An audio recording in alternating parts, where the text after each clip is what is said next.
Stress के main कारण क्या है अगर हम समझें? सबसे बड़ा कारण है जो हमने बात करी पहला, वो क्या था? कंपैरिजन।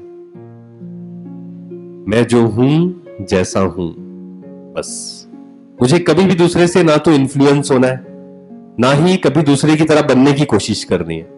और क्या कारण है? आप में से कोई बताएगा स्ट्रेस आने का और क्या कारण है? एक्सपेक्टेशंस। Very good. क्योंकि एक्सपेक्टेशंस अपने से भी या दूसरों से भी अगर होती है तो क्या होता है?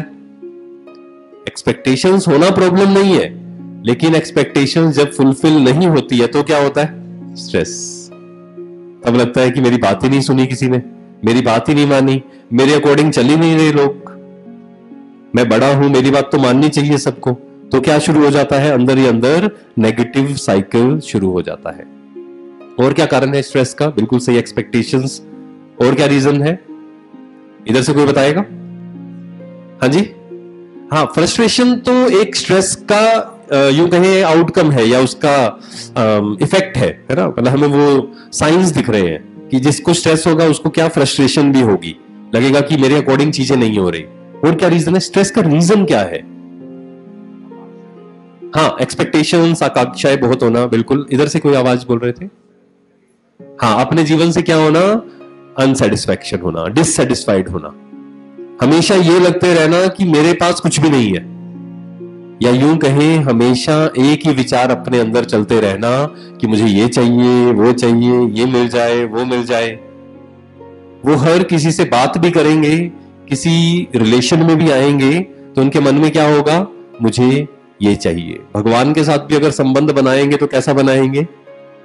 चाहिए संबंध। संबंध मीन्स उन्होंने रिलेशन को क्या बना दिया? बिजनेस।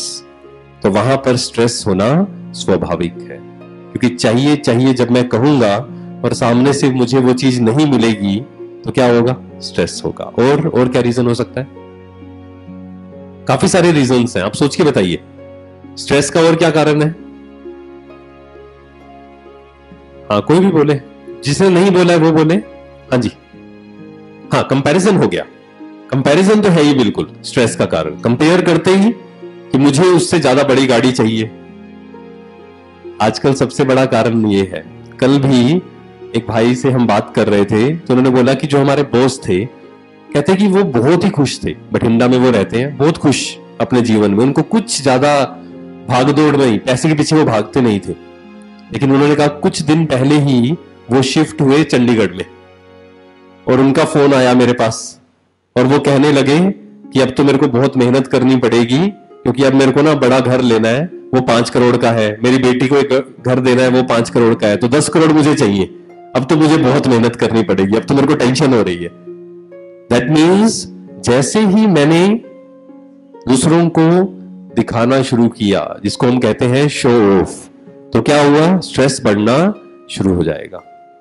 और जैसे ही मैंने ये समझ लिया कि मैं जो हूं जैसा हूं, मैं कोई भी काम जो करूंगा अपने जीवन में दूसरों को दिखाने के लिए नहीं करूंगा, दूसरों को कुछ प्रूव करने के लिए नहीं करूंगा, तो हमारा जीवन कैसा हो जाएगा?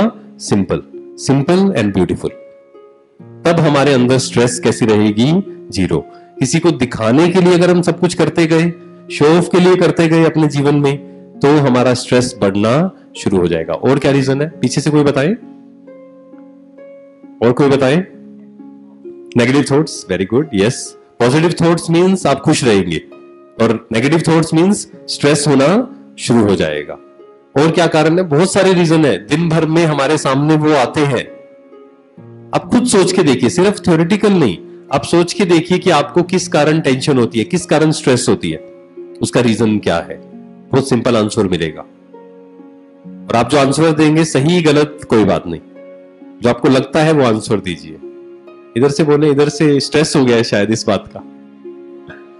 हाँ जी, ओवर थिंकिंग। यस, हाँ बिल्कुल, इस पे मैं आता हूं। Over thinking, yes. और कोई बोले। हाँ, वेरी गुड। ओवर थिंकिंग और मिसयूज ऑफ टाइम स्ट्रेस का बहुत बड़ा रीजन है। टाइम को वेस्ट करना। क्यों? जब हम टाइम को बहुत ज्यादा वेस्ट करते हैं, रियलाइज तो हर किसी को होता है, जब हमें रियलाइज होता है ना कि मैंने बहुत टाइम वेस्ट किया, तो अंदर ही अंदर क्या शुरू हो जाता है? स्ट्रेस होना शुरू हो जाता है। या एक और रीजन भी होता है, जब हम टाइम को सही से मैनेज नहीं करते हैं। कई बार ऐसा होता है कि मुझे कुछ काम करना है और अगर मैं उस काम को बहुत ज्यादा पोस्टपोन करता रहता हूं, प्रोक्रेस्टिनेशन इसको बोलते हैं, तो क्या हो जाता है, जब समय बहुत कम रह जाता है और फिर काम बहुत ज्यादा रह जाता है, तो क्या शुरू हो जाता है, स्ट्रेस। और स्ट्रेस किसको लीड करता है, टेंशन को। जैसे ये स्ट्रेस किस बात का आया, काम बहुत ज्यादा है, समय बहुत कम है, स्ट्रेस आ गया, और फिर नेगेटिव थॉट्स चलने शुरू हो जाते हैं। क्या, अगर मैं ये काम नहीं कर पाया, फॉर एग्जाम्पल एग्जाम, मान लीजिए आपका कल एग्जाम है, रात तक आपने नहीं पढ़ा, तो मन में क्या आना शुरू हो जाता है, अब तो पता नहीं क्या होगा, फेल हो गया तो क्या होगा, फेल होने के बाद पेरेंट्स क्या कहेंगे, टीचर्स क्या कहेंगे, लोग क्या कहेंगे, वो नेगेटिव साइकिल चलना शुरू हो जाता है। टाइम को सही ढंग से मैनेज नहीं करना, या यूं कहें टाइम को अगर हम बहुत वेस्ट करेंगे ना, प्लानिंग नहीं करेंगे टाइम की, टाइम को मैनेज नहीं करेंगे, तो स्ट्रेस बढ़ता जाएगा। इन्होंने कहा ओवर थिंकिंग, स्ट्रेस का बहुत बड़ा कारण है हमारा ध्यान फ्यूचर में होना, रिजल्ट्स पर होना। अगर हम कुछ साल पहले जाए, 25 साल, 30 साल, 40 साल, इंडिया में स्पेशली हमारा ध्यान रिजल्ट पर कभी नहीं होता था। हमारा ध्यान किस पर होता था, प्रोसेस पर। मींस कोई भी काम करो, हमें सिखाया जाता था यहां पर, कोई भी काम करो दिल से करो, खुश होकर करो, रिजल्ट पर मत ध्यान दो, कर्म करो लेकिन फल की इच्छा मत करो, ये सिखाया हमें जाता था। लेकिन धीरे धीरे क्या हुआ, पिछले कुछ सालों में किस पर ध्यान शुरू हो गया, रिजल्ट पर। मींस बाय हुक और बाय क्रुक, कुछ भी करना पड़े, जीतना है, कंपटीशन, नंबर 1 आना है, कुछ भी करना पड़े, चाहे किसी के साथ गलत करना पड़े, कुछ पैसा ज्यादा कमाना है, चाहे उसके लिए अपनी वैल्यूज को दांव पर लगाना पड़े। इससे क्या हुआ, स्ट्रेस बढ़ता गया, क्योंकि जब हमारी रिस्पेक्ट अपने ही मन में कम हो जाएगी तो हमें स्ट्रेस बढ़ना शुरू हो जाएगा। तो हमारा ध्यान कहां होना चाहिए, सबसे बड़ा कारण क्या है स्ट्रेस आने का, जब हमारा ध्यान बहुत ज्यादा फ्यूचर में होता है, रिजल्ट्स पर होता है। मान लीजिए हम कोई काम कर रहे हैं, पढ़ाई कर रहे हैं, मेरा किस पर ध्यान होना चाहिए, पढ़ाई पर, क्योंकि मैं किसको कंट्रोल कर सकता हूं, प्रोसेस को, रिजल्ट को मैं कंट्रोल नहीं कर सकता।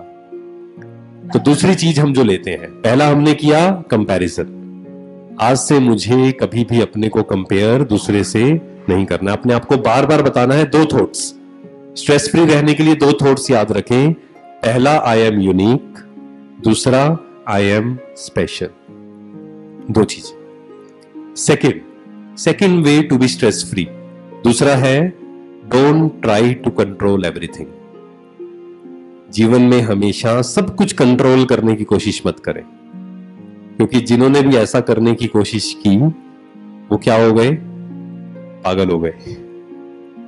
टेंशन, स्ट्रेस, धीरे धीरे वो किसको लीड करता है, मेंटली डिस्टर्ब्ड हो जाते हैं वो लोग। Don't try to control everything.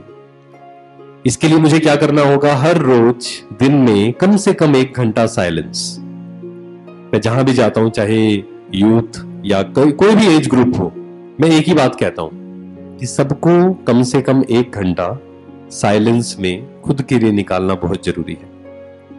और उसमें भी अगर आप लिखने की आदत डाल लें, उससे बेस्ट कुछ भी नहीं है, क्योंकि जब हम लिखते हैं हमारा माइंड क्लियर हो जाता है। और किसी भी बात को आप लिखेंगे 1 बार, 2 बार, 3 बार, धीरे धीरे वो हमारे सबकॉन्शियस माइंड में जाना शुरू हो जाता है। जब भी आप स्ट्रेस आउट हैं, एक काम करें, जहां आप बैठे हैं वहां से बाहर निकल जाएं और कोशिश करें जितना समय हो सके घर से थोड़ा बाहर रहें। घर से बाहर मींस बंद कमरे में कम से कम रहें, क्योंकि स्ट्रेस का बहुत बड़ा कारण है बंद कमरे में रहना।